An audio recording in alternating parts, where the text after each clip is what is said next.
दोस्तों, मैं अधिवक्ता Swati Jain juris legal associate में आपका एक बार फिर से स्वागत करती हूँ। आज मैं बात करने जा रही हूँ 498 के केस को लेकर। पत्नी के द्वारा पति पर पूरी तरीके से एलिगेशंस लगाए गए विथ प्रूफ की पति और उसके परिवार वालों के द्वारा मेरे साथ प्रताड़ना की जाती थी, दहेज की मांग की जाती थी, शोषण किया जाता था। तब भी पति के द्वारा केरल हाई कोर्ट में अपील लगाई गई केस क्वेश कराने की। वहां पर पति की सुनवाई हुई और पति के द्वारा लगाई अपील को स्वीकारा गया और पति को रिलीफ दिया गया। तो आखिर जो पुरुष ये कहते हैं कि अगर पत्नी 498 का केस कर देती है तो फिर किसी की सुनवाई नहीं होती, सिर्फ एक महिला की ही सुनी जाती है, चाहे कुछ भी परिस्थितियां हो।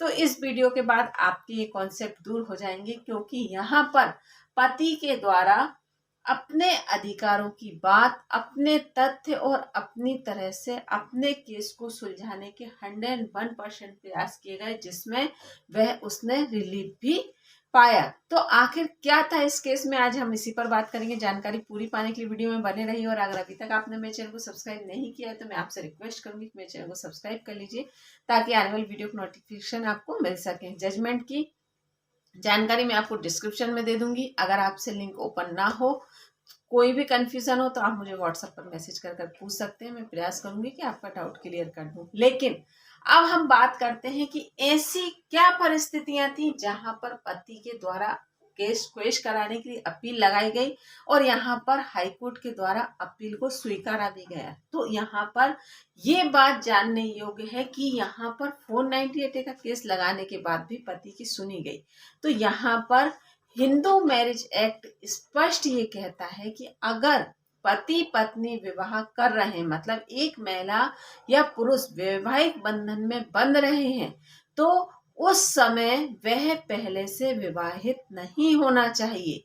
अगर वो पहले से दोनों पार्टनर में से कोई भी विवाहित होते हैं और उसके बाद वो दूसरा विवाह कर रहे हैं, तो यहाँ पर उनका विवाह शून्य करार दे दिया जाएगा। साथ ही अगर अनजाने में, मतलब अपने पार्टनर को अनजान रखते हुए करते हैं, तो उसमें तो कई धाराएं, कई तरह की उनके ऊपर अलग से कार्यवाही होगी। लेकिन सबसे पहला कि उनका विवाह शून्य करार दे दिया जाएगा, मतलब वो वैवाहिक बंधन में बंधे ही नहीं। अब बात करते हैं 498। तो 498 का भी स्पष्ट फंडा है कि एक वैवाहिक महिला को अधिकार है अपने अधिकार की मांग करने का। मतलब अगर उसके साथ शोषण हो रहा है, उसके साथ कुछ भी गलत हो रहा है पति या ससुराल वालों के द्वारा, तो वह महिला वैवाहिक बंधन के अधिकारों का उपयोग करते हुए अपने पति और ससुराल वालों के खिलाफ आवाज उठा सकती है। और वो आवाज उसे उठाने का अधिकार है 498 के तहत, मतलब आईपीसी 498 और आज की तारीख में अगर हम बात करें तो बीएनएस 85 के तहत। तो यहाँ पर अब आपको दोनों चीजें क्लियर हो गई होंगी कि यहाँ पर ये विवाह ही नहीं है, क्योंकि यहाँ पर पत्नी पहले से वैवाहिक बंधन में बंधी हुई थी और जिस समय पत्नी के द्वारा 498 का केस किया गया तब वह पहले से शादीशुदा थी, मतलब उसका तलाक नहीं हुआ था। वह वैवाहिक बंधन में बंधे रहने के दौरान ही किसी अन्य पुरुष के साथ रह रही थी और अन्य पुरुष के ऊपर उसके द्वारा 498 का केस किया गया। तो अन्य पुरुष के साथ रहना मतलब आप लिविंग में रह रही हैं, ना कि आप वैवाहिक बंधन जैसा रह रही हैं, लेकिन आप वैवाहिक बंधन में नहीं बंधी, मतलब आप लीगली मैरिड नहीं है। आपका पति पत्नी का कोई संबंध नहीं है, जो कि लिविंग में रहने वाली महिला को बिल्कुल भी अधिकार नहीं है कि वह 498 का केस कर सके पति, मतलब जिस पुरुष के साथ रह रही है उस पुरुष पर या पुरुष के परिवार वालों के ऊपर। तो यहाँ पर आपको ये कॉन्सेप्ट क्लियर हो गया होगा कि यहाँ पर वो 498 का केस नहीं कर सकती।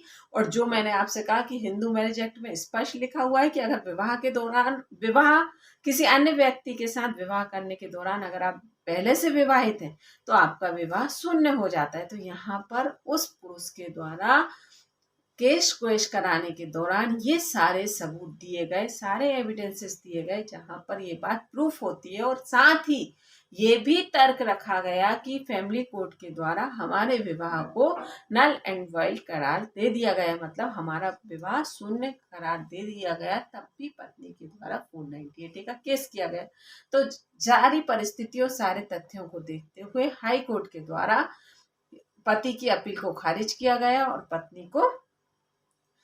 पति की अपील को स्वीकारा गया, मतलब पति को रिलीफ दिया गया। साथ ही जो सरकारी वकील के द्वारा पत्नी और राजू को रिप्रेजेंट किया जा रहा था, उनका भी ये कहना था कि ये शादी नहीं है, ये एक तरह से लिविंग रिलेशनशिप है जिसमें ये दोनों रह रहे थे, और लिविंग रिलेशनशिप में रहने के दौरान एक महिला को ये किसी भी प्रकार से अधिकार नहीं है कि वह 498A का केस करे। तो यहाँ पर आपको ये कॉन्सेप्ट क्लियर हो गया होगा कि अगर कोई महिला पहले से विवाहित है और किसी व्यक्ति के साथ वह लिविंग में रह रही है, मतलब लिविंग को आजकल हम ये मान रहे हैं कि जहाँ विवाह न कर वैवाहिक संबंधों की स्थापना की जाए, तो यहाँ आप अपनी मर्जी से विवाह न कर वैवाहिक संबंधों की स्थापना तो कर सकते हैं, चाहे वो महिला हो चाहे वो पुरुष हो, लेकिन वैवाहिक संबंधों की स्थापना करने से मात्र से आपको वैवाहिक संबंधों के अधिकार नहीं मिल जाते। ये बात महिला और पुरुष दोनों समझ ले। तो यहाँ पर ना ही पुरुष को कोई अधिकार है लिविंग में रहते हुए महिला पर किसी भी प्रकार का शोषण करने का, और ना ही उसके खिलाफ पुरुष को मतलब अधिकार, मतलब ये नहीं है कि महिला के साथ गलत करने लगे, लेकिन वहां पति पत्नी के इस तरह रिश्ता बना सकते हो आप, लेकिन पति पत्नी की तरह कोई भी कानूनी अधिकार आपको न्यायालय के द्वारा नहीं दिया जा सकता। तो ये कॉन्सेप्ट आपको क्लियर हो गया होगा। और अगर आपके रिश्ते में भी कुछ ऐसी परिस्थितियां हैं कि जहां आपके पार्टनर ने तलाक नहीं लिया, लेकिन आपके ऊपर इस तरह से कोई भी केस कर रखा है, तो आप यहाँ पर अपना केस करा सकते हैं। धन्यवाद।